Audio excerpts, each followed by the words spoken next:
Assalamualaikum warahmatullahi wabarakatuh dan salam sejahtera semua. Saya dari kumpulan 2 bersama rakan-rakan saya akan membentangkan ataupun berkongsi kepada anda semua beberapa muzium bersejarah yang ada di negara-negara yang ingin kawan-kawan serta saya sampaikan kepada anda semua. Okey.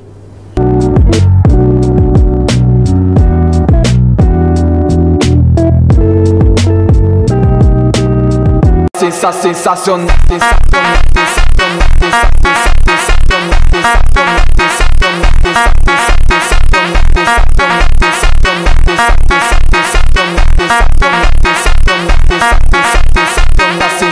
la sensación, da sensación,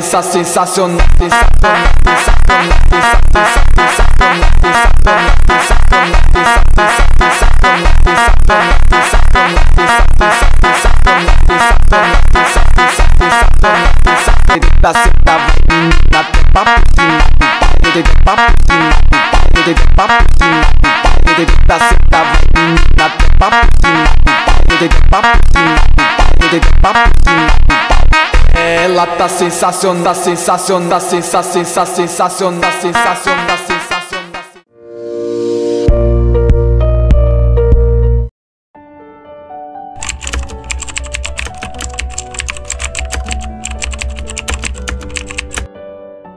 Assalamualaikum warahmatullahi wabarakatuh dan salam sejahtera. Kembali lagi bersama saya, iaitu Ahmad Nuriman Mahmud Safi, pemegang kad matrik I24207766, ingin membentangkan ataupun memberikan informasi kepada anda semua berkaitan dengan salah satu muzium yang bersejarah di Indonesia, iaitu Muzium Aceh. Muzium Aceh ini sebenarnya merupakan salah satu muzium yang tertua di negara Indonesia tersebutlah. Okey. Seterusnya adalah dari segi pembangunan di Muzium Aceh tersebut dibangunkan pada 15 Julai tahun 1915 oleh Gubernur Sipil dan Militer Aceh, iaitu General H.N.A. Swart, dengan nama asalnya Aceh Museum. Okey. Lokasi bagi Muzium Aceh tersebut adalah di Jalan Sultan Alauddin Mahmud Shah di Bandar Aceh, Indonesia. Dan pada awal pembinaan muzium tersebut, muzium tu merupakan salah satu rumah tradisional Aceh. Okey, jadi dia memang bentuk rumah lah. Okey. Dan apabila seiringnya berjalan dengan waktu dan dikembangkan melalui waktu ke waktu, dia menjadi sebuah muzium yang luas dan besar dan sesuai untuk para pelancong dan pengunjung pergi ke muzium tersebut lah. Okay. Kemudian daripada kemudahan, apa yang boleh saya katakan di sini adalah muzium tersebut berlokasi di pusat bandar. Jadi kalau kita cerita pasal pusat bandar, memang dikelilingi dengan kedai-kedai, hotel serta tempat berbelanja lah dan membeli belah lah. Okay. Jadi dekat situ memang sangat puas hati bagi para pelancong dan pengunjung lah, sebab apabila dia pergi ke muzium dalam masa yang sama, dia boleh juga pergi berbelanja, makan dan sebagainya. Okay. Bagi pengangkutan pula, apa yang saya boleh katakan adalah di muzium tersebut sangatlah mudah untuk para pelancong dan pengunjung pergi ke muzium tersebut, sebab di pusat bandar memang pelbagai kemudahan pengangkutan disediakan. Sebagai contoh, bas, teksi, motosikal, kereta, bas mini dan sebagainya lah yang boleh digunakan oleh pelancong untuk pergi ke muzium tersebut lah. Okay. Seterusnya, daripada harga tiket, apa yang boleh saya katakan bagi harga tiket untuk Muzium Aceh ni adalah yang pertama sekali, bagi warga asing ataupun warga yang bukan dari Indonesia, boleh membeli dalam nilai RM15,000 lah. Okay. Kemudian bagi dewasa pula adalah RM5,000 dan akhir sekali bagi kanak-kanak adalah RM3,000. Okay. Dan apabila kita bercakap pasal harga tiket, dan dah pergi ke muzium tersebut, mestilah kita ingin menginap ataupun tinggal di situ beberapa waktu. Okey, dekat situ juga mempunyai hotel yang ada di sekeliling muzium tersebut lah. Okey, kalau pelancong dan pengunjung yang ingin hotel yang mewah serta yang luas dan selesa, boleh pergi ke hotel yang 5 bintang juga disediakan. Kemudian bagi para pelancong dan pengunjung yang ingin save budget dan simpan duit sedikit, boleh ke hotel budget yang telah disediakan di kawasan muzium tersebut. Okey. Kemudian untuk kemudahan muzium ataupun kelebihan muzium itu sendiri, yang pertama, muzium itu mempunyai tempat yang dinamakan sebagai perpustakaan, yang dimana apabila para pelancong dan pengunjung yang ingin pergi mencari maklumat ataupun mengetahui sejarah berkaitan dengan sejarah Aceh dan Indonesia serta muzium itu sendiri, boleh pergi ke perpustakaan untuk mencari maklumat lebih lanjut lah. Kemudian di muzium tersebut mempunyai tempat rekreasi yang dimana para pelancong dan pengunjung boleh berjalan serta menikmati pelbagai pemandangan di muzium tersebut. Dan tak lupa juga, bagi setiap muzium yang ada di dunia ini haruslah mempunyai kedai cenderamata. Okey, apa gunanya kedai cenderamata ni adalah untuk mungkin kalau pelancong dan pengunjung ingin membeli, boleh mengenangkan ataupun mengambil kenangan yang manis lah dekat muzium tersebut, dan menjadi salah satu ingatan yang baik lah untuk diri kita. Okey.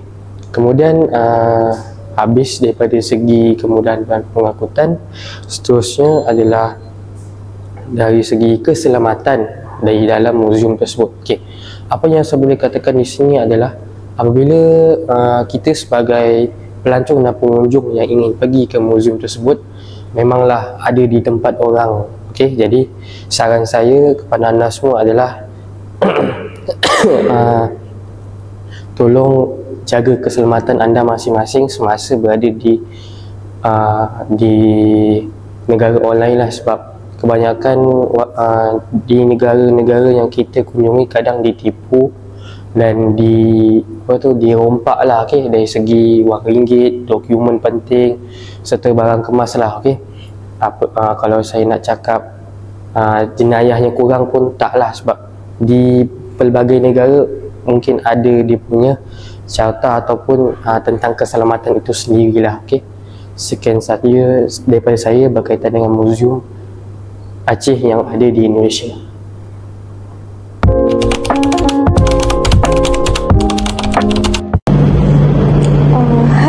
Assalamualaikum warahmatullahi wabarakatuh. Nama saya Nurardina Sofia Ismail. Nombor matrik saya adalah I24207832, dan saya akan membentangkan tentang sejarah latar belakang Muzium Masjid Sulaiman. Muzium Masjid Sulaiman ni terletak di Turki dan dibina pada abad ke-16 oleh Sultan Sulaiman Al-Qanuni, direka oleh arkitek Tusuhu Uthmaniyah. Tujuan pembinaan ini juga adalah sebagai lambang kekuatan dan semangat kegemilangan Empayar Uthmaniyah. Fungsi dia adalah tempat tersebut fungsinya adalah sebagai pusat ibadah dan kompleks sosial dekat Turki. Jadi kalau orang Turki, diorang nak macam orang kata macam masjid negara lah, macam masjid negara dekat KL kan. So saya boleh contohkan masjid negara macam itulah masjid Muzium Masjid Sulaiman ni. Okey,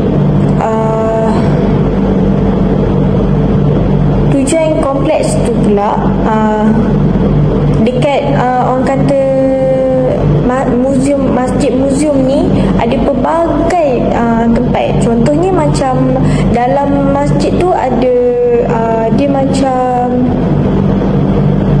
untuk orang Turki tempat dirawat, macam hospital kecil lah mungkin kan, ataupun madrasah, dapur umum tu mungkin tempat diorang berbincang sesuatu, atau ahli-ahli politik pada zaman tu. Lepas tu tempat perpustakaan, tempat belajar, dan tempat mandi. So memang betul lah orang kata tempat sosial kat situ kan, untuk masyarakat Uthmaniyah pada zaman dulu. So seterusnya adalah reka bentuk seni bina. Reka bentuk seni bina dia gabungan seni bina Islam dan Byzantine. Saya tak pasti sebutan dia macam mana, cuma ejaan dia adalah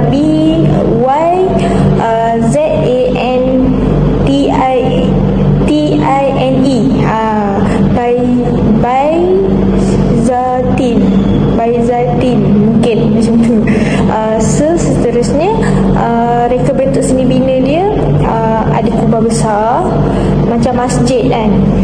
Lepas tu nama pun masjid, so mestilah ada kubah besar. Dan seterusnya adalah mihrab halus, dan ada menara tinggi.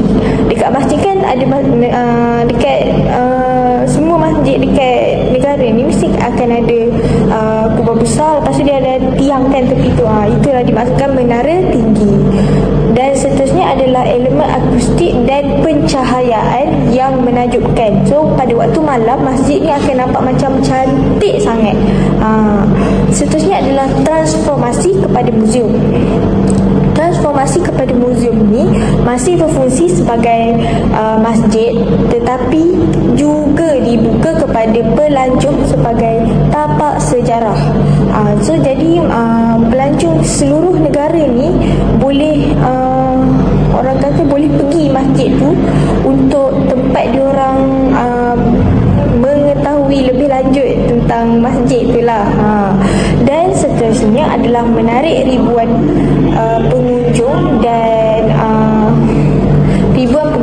dan juga untuk pengunjung mempelajari seni sejarah, seni dan juga budaya-budaya Uthmaniyah di masjid tersebut, di muzium masjid tersebut. So nilai sejarah dan warisan, simbol warisan Islam dan juga kehebatan tamadun Turki Uthmaniyah, dan juga menjadi salah satu tarikat utama di Istanbul. Okey, itu saja. Penutupnya adalah Masjid Sulaimani bukan hanya tempat untuk ibadah, malah adalah bukti kecemerlangan tamadun Islam dalam seni bina dan pembangunan masyarakat pada zaman itu. Sekian dari saya. Bye.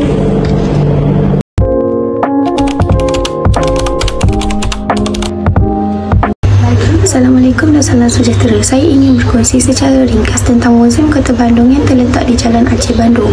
Muzium ini dibuka pada 31 Oktober 2018 dan dahulunya merupakan bangunan bersejarah Kota Bandung. Tujuan muzium ini adalah untuk memperkenalkan sejarah dan perkembangan Kota Bandung dari zaman penjajahan hingga kini. Di dalamnya terdapat pelbagai pameran seperti gambar lama, peta dan info tokoh-tokoh penting.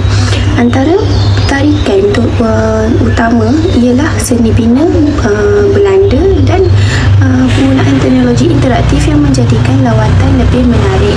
Muzium ini sangat bermanfaat untuk pendidikan, pelancongan dan kesedaran sejarah tempatan. Sekian daripada saya.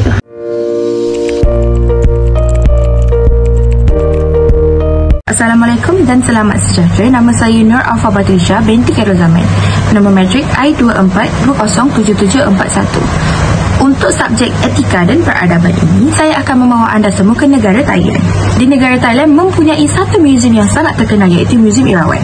Muzium Irawan ini terkenal dengan patung gajah berkepala 3 yang megah, simbol kepada mitologi Hindu yang dikenali sebagai Airavata.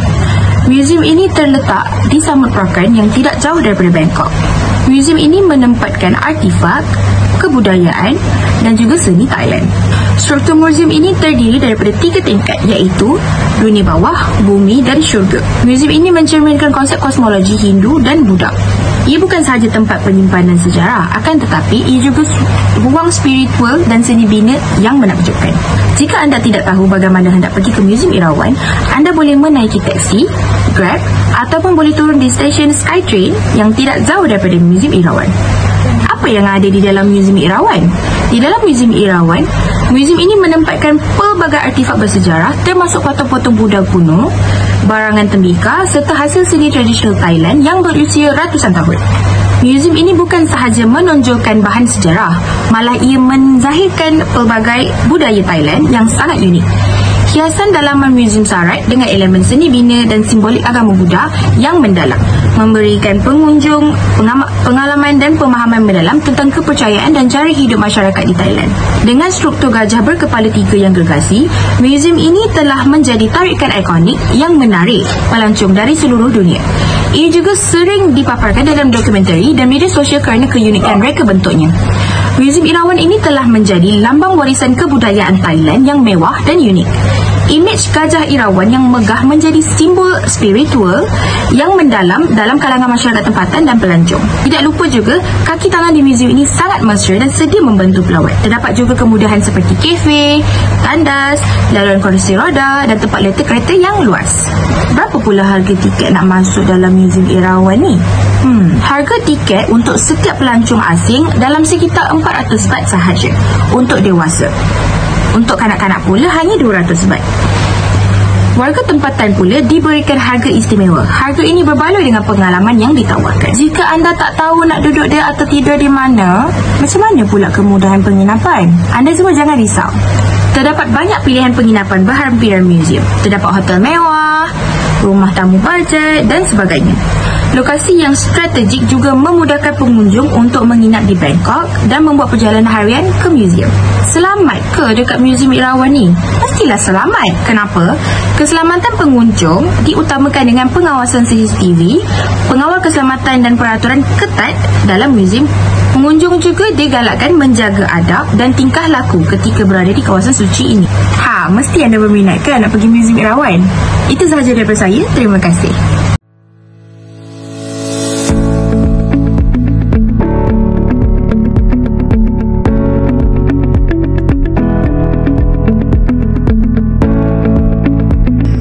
Assalamualaikum, nama saya Nurjana Khadijah binti Nanta.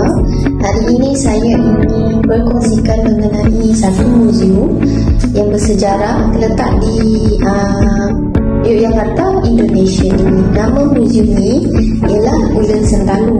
Dia nama panjang dia Ula Latin Bencong Sejatining Tatarani Lumaku. Museum ni dia membawa maksud terlihatlah sinar pelita untuk mengenali jalan hidup manusia. Dia ditubuhkan pada tahun 1997 oleh KGPAA Sri Paduka Paku Alam yang ke-8. Dimulakan oleh keluarga Haryono untuk pelihara dan pamerkan budaya Jawa yang khususnya berkaitan dengan kehidupan dalam karya seni keluarga Diraja Mataram. Pembangunan museum ini dia untuk koleksi seni sejarah dan artifak yang menggambarkan kehidupan 4 kerajaan, iaitu Kerajaan Surakarta, Yogyakarta, Istana Mangkunegaran dan Kadipaten Pakualaman. Yang seterusnya, antara artifak asli dalam museum ini ialah lukisan, batik, barang kemas, gambar atau dokumen yang menunjukkan kisah-kisah permaisuri dan puteri-puteri. Terdapat naratif visual yang membawa pelawat melewati masa dan memahami nilai mulia ataupun tradisi yang diturunkan dari generasi ke generasi. Bangunan ia direka juga dengan seni bina yang unik dan digabungkan dengan alam semula jadi di sekeliling yang dapat wujudkan suasana yang tenang. Museum ini juga terletak di Jalan Bayung, kilometer 25 Kaliorang, Pakem Selaman, Yogyakarta. Kawasan museum ini juga dikelilingi dengan kawasan tanah tinggi Kaliorang lah, yang ada udara sejuk, dikelilingi pokok hijau dan juga tanaman yang indah.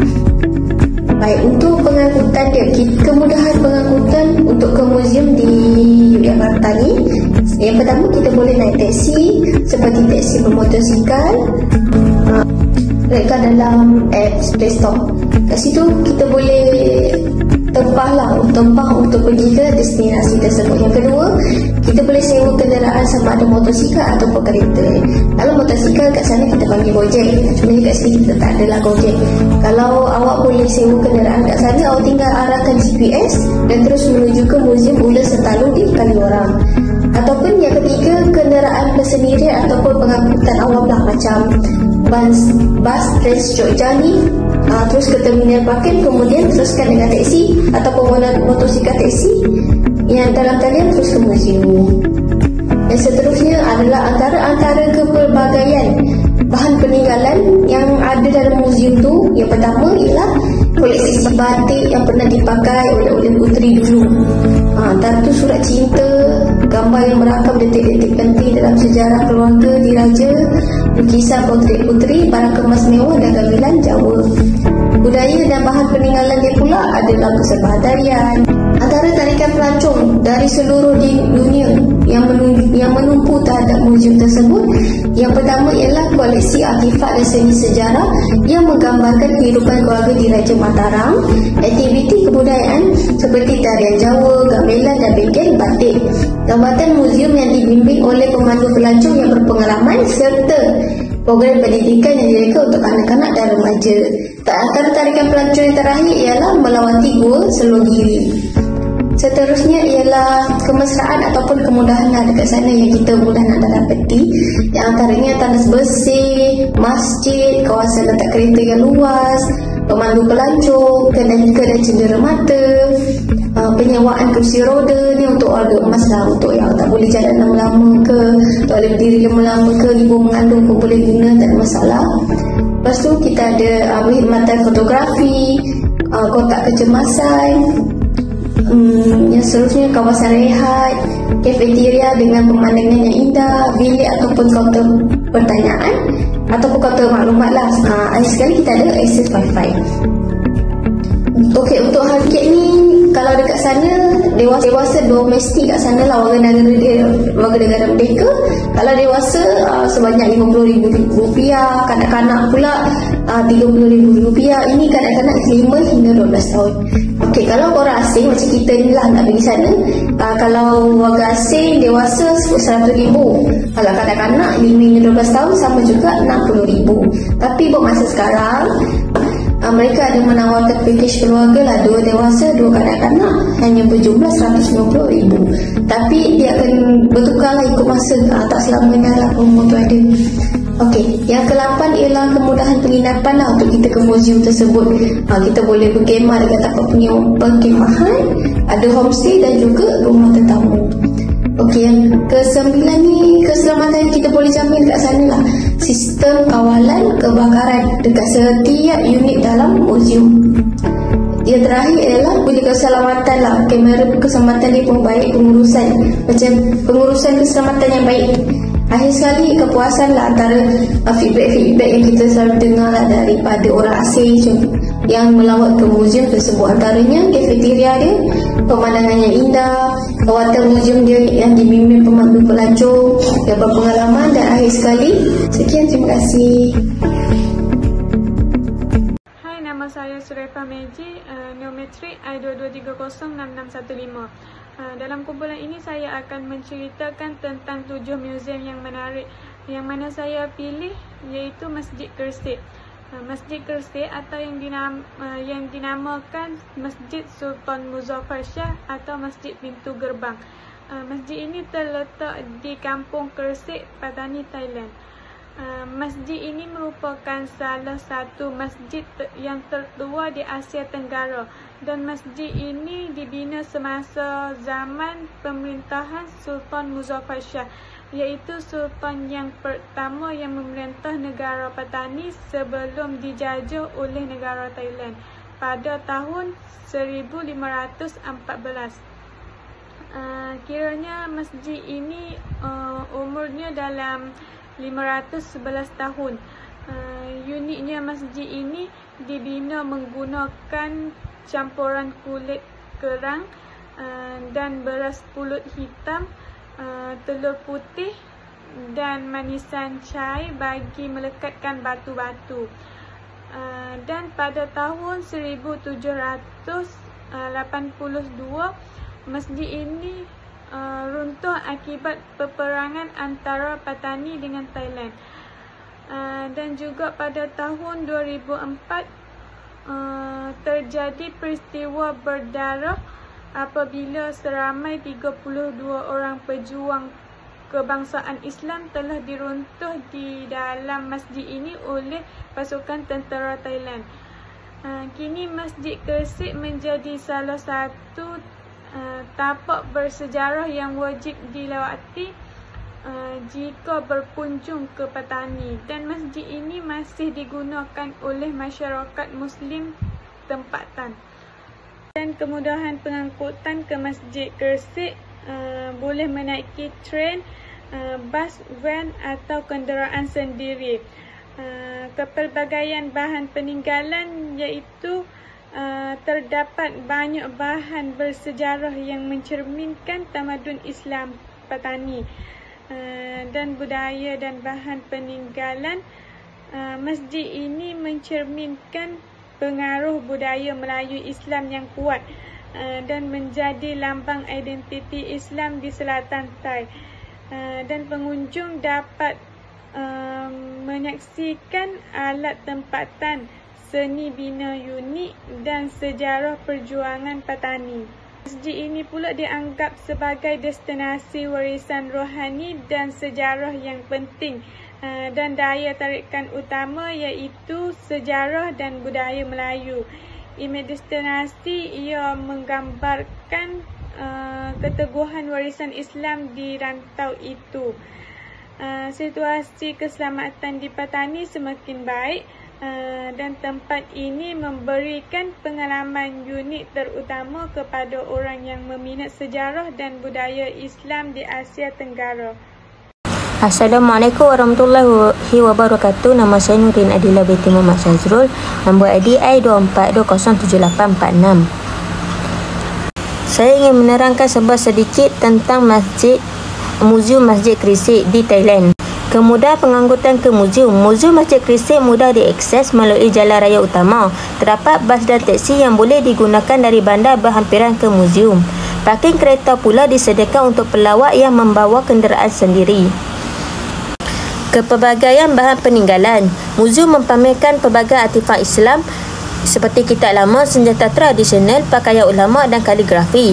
Terdapat juga bahan multimedia yang menerangkan sejarah masjid dan komuniti setempat. Seterusnya, budaya dan bahan peninggalan. Ia menampilkan warisan budaya Melayu Islam, termasuklah seni bina tradisional dan adat resam masyarakat. Muzium memelihara dokumen artifak yang menggambarkan kehidupan masyarakat zaman dahulu. Yang keempat ialah tarikan pelancong di seluruh dunia.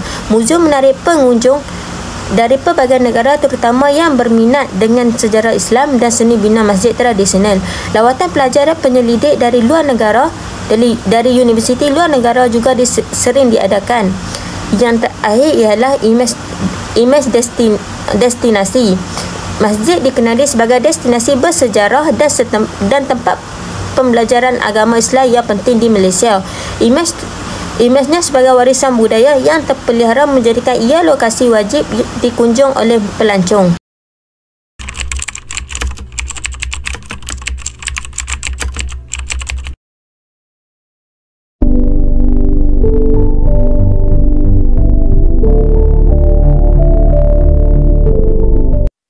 Hai semua, nama saya Angelina Cermiana Simon, nombor kad metrik I24207-98. Di sini saya akan bentangkan tentang salah satu daripada 7 antara muzium menarik yang boleh dikunjungi dalam sesebuah negara di seluruh dunia, di mana saya memilih Topkapi Palace di Istanbul, Turki. Hari ini saya akan kongsikan 10 sebab kenapa Topkapi Palace di Turki ni jadi pilihan ramai pelawat sebagai muzium yang menarik. Sebelum itu, saya akan ceritakan tentang sedikit sejarah mengenai Topkapi Palace ni. Tetapi Palace ni dia sebenarnya adalah istana lama yang dibina oleh Sultan Mahmud kedua pada tahun 1459, di mana selepas beliau telah berjaya menawan kota Konstantinopel. Ia juga pernah menjadi pusat pemerintahan dan tempat tinggal Sultan dalam Empayar Umayyah selama lebih 400 tahun. Sekarang ni, istana telah dijadikan sebagai muzium dan dia bukan sekadar bangunan yang lama tetapi penuh dengan sejarah, budaya dan keindahan di seni Islam. So, jom kita tengok kenapa tempat ni sangat berbaloi untuk dilawati. Salah satunya adalah dari segi kemudahan pengangkutan. Tok Kapi Palace terletak di lokasi yang sangat strategik iaitu di kawasan Sultanahmet, di mana ianya merupakan sebuah pusat pelancongan utama di Istanbul. Pelawat dia boleh sampai ke Tok Kapi Palace ni hanya dengan mudah menggunakan tram laluan T1 yang berhenti betul-betul dekat dengan pintu masuk. Kalau nak jalan kaki dari Hagia dan Sofia ataupun Masjid Biru pun boleh, sebab semuanya dalam kawasan yang sama. Infrastruktur pengangkutan awam di sekitar istana ni dia sangat teratur dan mesra pelancong. Yang kedua pula adalah dari segi kepelbagaian bahan peninggalan. Tok Kapi Palace menempatkan pelbagai jenis koleksi sejarah yang sangat unik dan berharga. Salah satu tarikan utama ialah Hirkai Sharif, iaitu jubah Nabi Muhammad serta sebatang rambut baginda. Selain itu, ada juga barang milik sahabat, senjata manuskrip Al-Quran lama serta khazanah diraja. Termasuklah barang kemas, alat muzik dan barang dapur diraja. Setiap ruangan dia mempamerkan warisan yang mewakili zaman keemasan Empayar Islam. Seterusnya adalah dari segi budaya dan bahan sejarah. Museum ni dia bukan sekadar menyimpan artifak. Ia juga mempamerkan gaya hidup sultan, puteri dan pegawai tinggi istana. Kita dapat bayangkan suasana ketika zaman Umayyah melalui struktur asas seperti harem, dapur istana yang besar, bilik mesyuarat diwan dan dalam istana. Ia memberikan gambaran yang sangat jelas bagaimana sebuah empayar besar ditakbir dan bagaimana budaya istana itu dikembangkan. Tidak tinggal juga dari segi tarikan pelancong di seluruh dunia. Tok Kapi Palace bukan sahaja terkenal di Turki, malah menjadi destinasi impian pelawat dari serata dunia. Setiap tahun akan berjuta-juta pelawat datang ke sini untuk menyaksikan sendiri warisan Islam dan Umayyah. Ia turut jadi lokasi penting sebagai pelancong Muslim yang ingin melihat peninggalan Nabi dan para sahabat. Keunikan dan kepentingan sejarahnya telah menjadikan ia satu tarikan yang bertaraf antarabangsa. Dari segi imej destinasi, imej Tok Kapi Palace sangat kuat sebagai simbol kekuasaan, kemegahan dan kecantikan seni bina Islam. Dengan reka bentuk seni bina Turki Umayyah yang klasik, istana ni dia telah menjadi latar belakang banyak gambar pelancong dan juga dokumentari sejarah. Bagi pelawat, Tok Kapi Palace bukan sekadar tempat menarik, tapi ia lambang identiti sebuah sejarah Istanbul itu sendiri. Dari kemesraan dan kemudahan pula, lawatan ke sini dia sangat mesra pengunjung, di mana ia tersedia banyak kemudahan seperti pusat informasi, audio guide, papan info dalam pelbagai bahasa, kafe serta ruang rehat. Pelawat warga emas dan OQ juga diberi kemudahan seperti laluan khas. Suasana dalam istana dia sangat selesa, bersih dan teratur, di mana ia sangat sesuai untuk lawatan keluarga dan pelajar. Yang paling menariknya menjadikan Topkapi Palace ni sebagai muzium yang harus dikunjungi adalah dari segi harga tiket yang ditawarkan. Harga tiket masuk ke Topkapi Palace ni dianggap berbaloi, memandangkan nilai sejarah dan pengalaman yang ditawarkan. Tiket dia boleh dibeli secara online ataupun di kaunter. Terdapat juga pilihan untuk tiket gabungan yang merangkumi kawasan harem dan Muzium Hagia Iren. Bagi pelajar dan pelawat tempatan, diskaun untuk turut disediakan, jadi ia mampu dinikmati oleh pelbagai golongan. Dari segi kemudahan penginapan berdekatan, di sekitar Topkapi Palace terdapat banyak hotel, hostel dan penginapan bajet. Penginapan ni biasanya hanya 5 hingga 10 minit berjalan kaki dari muzium. Ia sangat memudahkan pelawat luar negara yang ingin menjelajah kawasan bersejarah tanpa perlu menggunakan pengangkutan tambahan.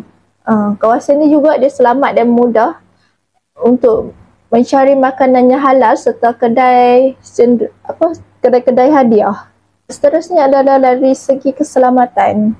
Dari segi keselamatan, Topkapi Palace dia dikawal rapi oleh pengawal muzium dan sistem CCTV. Setiap pengunjung dia perlu melalui pemeriksaan keselamatan sebelum masuk. Kawasan dalam istana juga sangat tersusun dan ada tanda ramah yang sangat jelas. Ini memberikan rasa selamat terutamanya kepada pelawat solo, wanita dan keluarga yang ada anak kecil. Yang terakhir adalah dari segi kepuasan diri. Lawatan ke Topkapi Palace dia sangat memuaskan, bukan sekadar dari segi visual dan gambar cantik, tetapi juga dari nilai ilmu dan pengalaman yang dibawa pulang. Ia membuka mata kita tentang kehebatan tamadun Islam suatu ketika dahulu. Ramai pelawat rasa seperti berjalan dalam sejarah bila masuk ke istana ni. Ia betul-betul satu pengalaman yang bermakna dan tak mudah untuk dilupakan. Walau bagaimanapun, dari pemerhatian saya, Topkapi Palace memangnya mempunyai banyak kelebihan yang menyerlah. Namun begitu, terdapat juga beberapa kekurangan yang wajar diberi perhatian. Kita mulakan dengan kelebihan yang boleh dilihat secara kasar. Yang pertama adalah dari segi Topkapi Palace ni dia kaya dengan sejarah Islam dan Empayar Umayyah, di mana ia menempatkan peninggalan penting seperti jubah, pedang dan rambut Nabi Muhammad. Kelebihan yang seterusnya adalah dari segi lokasi strategik dan mudah diakses. Topkapi Palace dia terletak di tengah-tengah bandar Istanbul dan berdekatan dengan tarikan yang lain. Seterusnya adalah dari segi koleksi artifak yang luas, di mana banyak bahan asli termasuk manuskrip lama, perhiasan, senjata dan artifak diraja. Seterusnya adalah dari segi kemudahan lengkap untuk pelawat, di mana dia tersedia audio guide, papan maklumat, staf yang mesra, kafe dan tandas. Seterusnya adalah kita pergi kepada kekurangan Topkapi Palace yang boleh dilihat secara kasar. Antaranya adalah sesetengah kawasan dia perlu tiket tambahan. Contohnya, kawasan harem dikenakan bayaran berasingan. Hal ini mungkin membebankan pelawat membawa bajet yang cukup-cukup. Selain itu, Topkapi Palace juga boleh menjadi terlalu sesak akibat pelawat yang ramai pada waktu puncak, iaitu sama ada daripada musim cuti ataupun pada hujung minggu, menyebabkan kesesakan dan gangguan serta ketidakselesaan kerana orang ramai. Seterusnya adalah paparan terhad bagi sesetengah artifak. Ada barang yang hanya boleh dilihat dari jauh ataupun tidak dibenarkan untuk mengambil gambar. Secara keseluruhannya, Tok Kapi Palace merupakan sebuah muzium yang sangat berbaloi untuk dilawati, terutamanya bagi mereka yang ingin mengenal lebih dekat sejarah Islam dan Empire Umayyah. Walaupun ada beberapa kekangan kecil seperti kesesakan dan bayaran tambahan untuk bahagian tertentu, keunikan seni bina, kekayaan koleksi artifak dan nilai sejarah yang tinggi menjadikan salah satu muzium ini paling berprestasi di dunia. Lawatan ke Tok Kapi Palace ni bukan sekadar untuk melihat tetapi juga untuk belajar, hayati dan menghargai warisan Islam yang agung. Itu sahaja daripada saya. Sekian, terima kasih. Macam mana? Seronok tak? Mesti seronok kan? Bukan senang-senang kali nak buat video pasal museum di luar negara tersebut. Okay, ini saya nak cerita sikit. Untuk museum ni, secara keseluruhan dia, museum ni memainkan peranan yang penting dalam memelihara warisan sejarah, budaya dan seni sesebuah negara. Ia bukan sahaja menjadi tempat penyimpanan artifak dan bahan bersejarah, tetapi juga berfungsi sebagai pusat pendidikan dan penyebaran ilmu kepada masyarakat. Melalui kunjungan ke muzium tersebut, generasi muda dapat mengenali dan menghargai nilai sejarah dan identiti negara tersebut. Dan harap-harap semua faham video kawan-kawan saya yang buat tu, yang mencerita tentang muzium di luar negara tersebut. Okay? Itu saja daripada saya. Assalamualaikum. Bye bye.